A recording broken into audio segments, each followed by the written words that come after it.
Hi everybody, thank you for taking oboe as your secondary instrument. Today we're going to talk about how to form the embouchure and how to play your first notes. So as you are assembling your oboe, you should take your oboe reed out of the case and soak it in water. You want the reed part soaked in water. You don't have to submerge the entire thing, just the reed portion. It needs to be nice and wet. Then let's talk about forming your embouchure. So make sure you reference the embouchure guide that was shared with you. Some things you need to make sure you do. Make sure you have a round embouchure.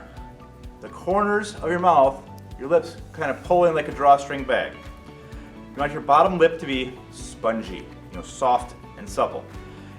Ensure the round embouchure creates an airtight seal. You don't want air coming out of your mouth. It should go in here. You want to keep your back teeth open.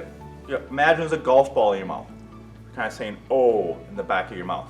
Use fast air. This little hole needs fast air to go through it. Think of whistling or saying "hoo, hoo" like an owl as you blow your air. Keep your head up, sit with good posture, just like with any instrument. And it's a really good idea to practice with a mirror so you can see what you're doing here and how this compares to the pictures on this. Okay? Always soak your reed before you play and make sure you keep your chin flat. All right? So once your reed is soaked, you can test your reed by doing what we call a crow.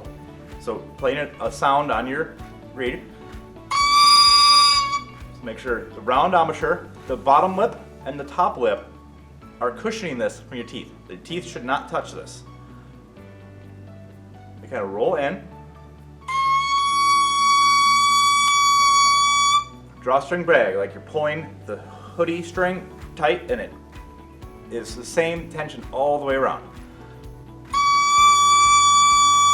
After you're successfully getting that sound, then you can put the reed in the oboe. Make sure that reed goes all the way in. Okay, it should look right about that. And then you have the Jumpstart to Success book, which was shared with you. On page 18, it starts with your first 3 notes and some 3-note songs. So the first 3 notes that you start with are B flat, C, and D. Now the B flat, well, let's talk about holding position. Your thumb under the thumb rest. You have 3 spots for your 3 fingers and 3 things for your pinky to operate. In your other hand, your thumb operates the register key, and you have 3 spots, they're the ones with the holes, and then your pinky operates these. So for your first note, B flat, your thumb is not pushing down on that.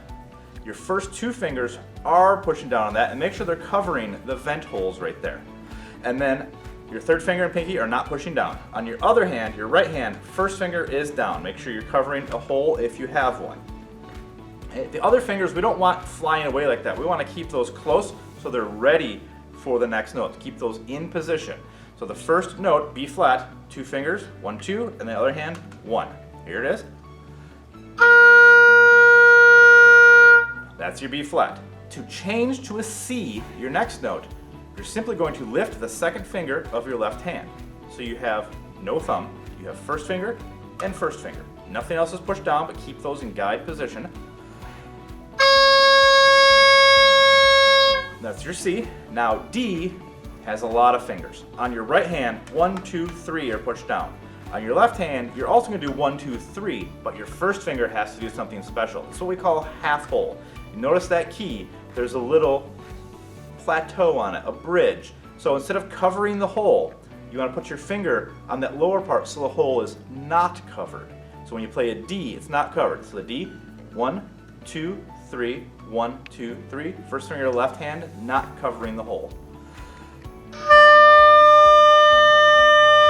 So those first 3 notes, B flat, C, and D. If you have any questions, let us know. Good luck on your adventure through this new instrument.